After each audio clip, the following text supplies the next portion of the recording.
उसमें बार बार भगवत भावना करो। जहां उसका चिंतन हो तो अंदर से प्रणाम करो, हे प्रभु आप इस रूप में हो। बिल्कुल खत्म हो जाएगा, प्रयोग करके देख लीजिए। जहां वो आदमी आवे तो आपका भजन बन जाएगा, हे प्रभु हे प्रभु, नाथ आप ही हो, मैं पहचान नहीं पा रही। आप कटु वचन कटु व्यवहार करके आप छुपना चाहते हो, प्रभु हो आप ही, आपकी दंडवत। बस जहां ऐसे करोगे तो आना बंद हो जाएगा, कटिंग हो जाएगी। क्योंकि वो हृदय में जो जलन है ना, बार बार मन कहेगा प्रभु कैसे हो सकता है, दुष्टता की बात करता है तो प्रभु हो सकता है नहीं, बस अपने को काटना है, माया चिंतन काटना है तो भगवत चिंतन से माया चिंतन कटेगा। और कहो सो कहाँ जहाँ प्रभु नहीं, जब सब में भगवान है तो उस दुष्ट व्यवहार करने वाले में भी भगवान है। हरिवंश महाप्रभु हमारे कहते हैं, ये क्रूरा अपि पापिनो न च सताम संभाष्य दृश्याश्च ये सर्वान वस्तुतया निरीक्ष परम स्वाराध्य बुद्धिर्मम। जो क्रूर हैं, पापी हैं, देखने योग्य भी नहीं, संभाषण योग्य भी नहीं, उनमें भी मेरे आराध्य देव राधा वल्लभ लाल विराजमान है, ऐसी मेरी दृढ़ मति है। तो भगवान तो सर्वत्र है। तो जो हमको गाली दिया, कटुवचन बोला, हमारे को आहत किया, उसमें भी भगवान है। पहली बात तो हम उसका चिंतन ही न करें, पर अगर चिंतन होता है तो हम उसमें भगवत भाव कर लें तो बच जाएंगे, नहीं द्वेष हो जाएगा। उसका चिंतन करके हृदय जलेगा कि यार इसने ऐसा कहा, बड़ा दुष्ट है, ये उसका बुरा होना सोचा तो उसका बुरा होगा कि नहीं होगा, लेकिन आपका अभी बुरा हो गया, आपका मन मलिन हो गया, द्वेष युक्त हो गया तो आपका बुरा हो गया। इसलिए अपने को बचाना है। अपने गाली देने वाले, निंदा करने वाले, अपने के प्रति दुख देने वाले को भी हम भगवत भाव से, और भगवान उसे संभाल लेंगे, भगवान संभाल लेते हैं। ये ना सोचे कि ये बढ़ता चला जाएगा फिर हमें दुख और देगा, नहीं, कदम पे रोक लेंगे भगवान। जिस दिन तुमने भगवान के प्रति समर्पित कर दिया उस दिन भगवान संभाल लेंगे, हमने देखा है। या फिर उसके हृदय से भाव हटा दिया तो वो इतना प्यार करने लगा कि जब दोस्त से भी ज्यादा प्यार करने लगा। तो हम अपनी बात भगवान को भगवान सर्व सामर्थ्यशाली है। मतलब उनमें भगवत भाव बार बार करते रहे। हाँ, क्योंकि बार बार मन में जैसे हमारे मन में बार बार उसकी झांकी आ रही और हमें द्वेष हो रहा है तो बार बार हे भगवान, हे भगवान आप ही हो, तो बिल्कुल कट जाएगा, द्वेष नहीं रहेगा, वो भाव ठीक हो जाएगा। पर ये चूक ना हो, बार बार भगवत भाव हो। जी, भगवत भाव करने के लिए भी नाम जप की आवश्यकता है। हाँ, बिना नाम जप किए तो इतनी क्षमता ही नहीं कि आप भगवत भाव कर लो।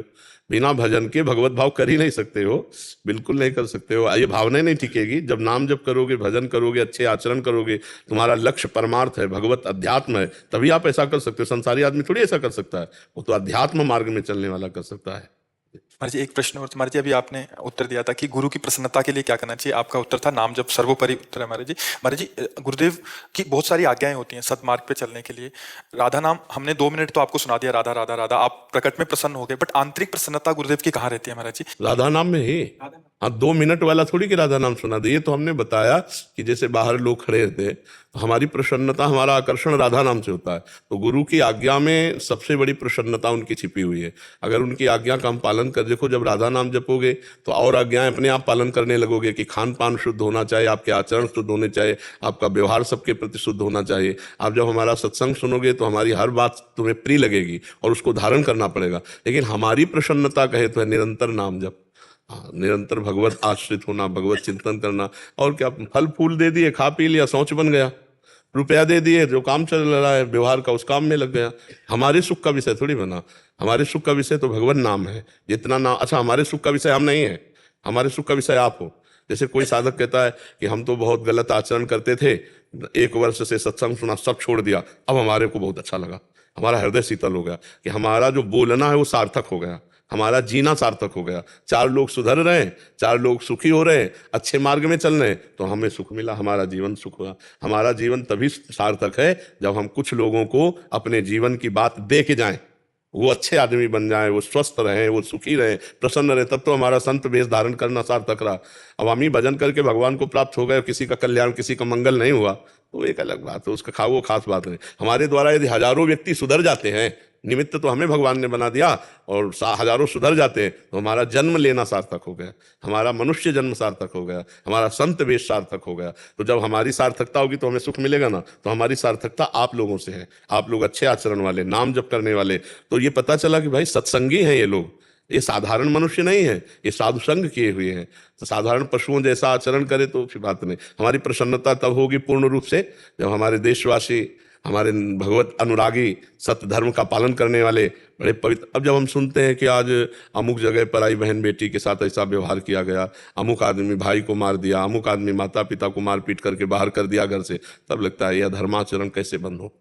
तो ये जब आप धर्म से चलोगे, जब दूसरा गाली दे रहा हो आप उस पर भगवान का भाव कर रहे हो, तो अपने परिवार, अपने माता पिता को आप बहुत अच्छे से पालन पोषण करेंगे, आपकी बुद्धि शुद्ध हो जाएगी। तो जो रुपया शराब में, एक से पूछा कितने पी जाते हो, बोले 1000 की। तो 1000 रुपये का रोज अगर फल फूल मेवा मिष्ठान लेकर के अपने परिवार को दे, देखो कितना सुखी हो जाएगा। तो ऐसे समाज का सुधार हो जाए तो हमें बहुत प्रसन्नता होती है। आप लोग सुखी रहें, स्वस्थ रहें, प्रसन्न रहें, तो हम प्रसन्न रहेंगे। जैसे बालक स्वस्थ है तो माता को अपने आप सुखी मिलता है, ऐसे ही संसार अगर बढ़िया पवित्र आचरण से चल रहा है तो सुख मिलता है, संतों को सुख मिलता है, भगवान को सुख मिलता है। महाराज जी इसमें एक और समाधान ये हो गया जो संसार में, क्योंकि गुरु भी शिष्य की योग्यता के अनुसार उसको उपदेश देता है। महाराज जी हम विरक्तों का, आपने एक बार बोला था कि आपकी चित्त वृत्ति अगर प्रभु में लगी है, सब संसार का निरंतर जो आपका चिंतन हो रहा था उसको, सब वृत्ति को शमन करके केवल वृत्ति प्रभु में लगी है, तो हमें आंतरिक प्रसन्नता होगी कि ये हमारे जीवन की एक सफलता होगी। हाँ। महाराज जी उनके लिए अलग एक उनकी सारा, हाँ, अब जब विरक्ति की बात आती है तो फिर वो बहुत बड़ी मंजिल है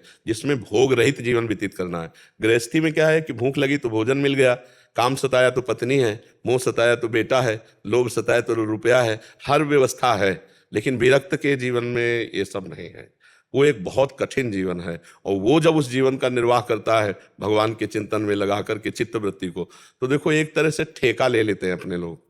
जैसे मान लो ये शरणागत जन है तो इनको उपदेश दे रहे हैं, लेकिन जो अपना जीवन पूरा समर्पित करके हमारे लिए जी रहा है, अब उसके लिए ठेका है कि उसके भजन में भी कमी हो, उसके आचरण में कमी हो, तो भी उसे परम पद मिलेगा, क्योंकि उसने पूरा जीवन समर्पित कर दिया है। अगर कहीं चूक हो जाती है, कोई कमी रह जाती है, तो मेरी कमी होगी, इनकी कमी नहीं होगी।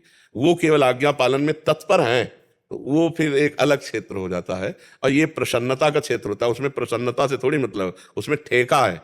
ठेका का मतलब नहीं होता कि भैया तुम्हारी जिम्मेवारी नहीं, ये जिम्मेवारी मेरी है, तुम्हारा कल्याण हो, ये जिम्मेवारी मेरी है, और मेरी बात मान लो, ये हम पर कृपा कर दो कि तुम निरंतर भगवान का चिंतन करो, विषयों के सेवन से दूर रहो। ठेका हमारा भगवत प्राप्ति अपने आप, और उसमें कमी बेसी होने पर भी भगवत प्राप्ति में बाधा नहीं पहुंचती। लेकिन आपका परिवार है, आप अभी अपनेपन में कुछ लिए हुए हैं, और ये अपनापन छोड़कर केवल हमारे हैं। न माँ, न बाप, न रिश्ता, न नाता, न भोग सामग्री, न घर, न मकान, ये केवल मेरे हैं। बस इस बात में, इनके मेरेपन की पूर्ति के लिए ठेका इस बात का कि तुम्हें निश्चित भगवत प्राप्ति होगी।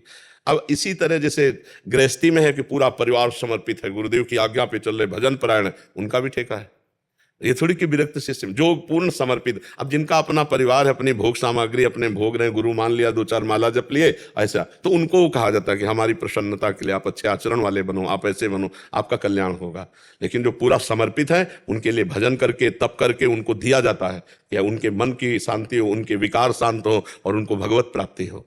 महाराज जी भगवान का नाम और जैसे चिंतन है, तो ये गुणों के प्रभाव के अंतर्गत आता है, ये गुणातीत है? गुणातीत है। भगवान का नाम भगवान गुणातीत, भगवान का नाम गुणातीत, भगवान का धाम गुणातीत। महाराज जी कभी कभी बहुत विकलता आती है अंदर से कि अब तो इतनी मुमुक्षा जागृत हो गई है कि इसी जन्म में महाराज बिल्कुल बिल्कुल रोना ही आता है, तो ये गुणातीत है कि ये गुणों, क्योंकि अगले क्षण आधे घंटे 1 घंटे बाद देखेंगे। बच्चा, अभी विकलता जो है वो सतोगुण जब वृत्ति आती तब आती है, अभी गुणातीत वाली विकलता नहीं है, अभी गुणों के अंतर्गत ही है। पर भगवान का नाम गुणातीत है तो गुणातीत कर देगा, भगवान का रूप त्रिगुणातीत है तो वहां पहुंचा देगा। चिदानंद भगवान का स्वरूप है। ये केवल आप ही के चरणों की कृपा है कि 2 वर्ष हो गए, 2 वर्ष से आपका सत्संग और एकांतिक सुनते हुए, अब 1 माला से शुरू किए थे, आज 15 माला रोज करते हैं। बहुत सुंदर बच्चा, नई अवस्था है ना, पवित्र हृदय, बस गंदे आचरण मत करना, तो और आगे बढ़ते चले जाओगे।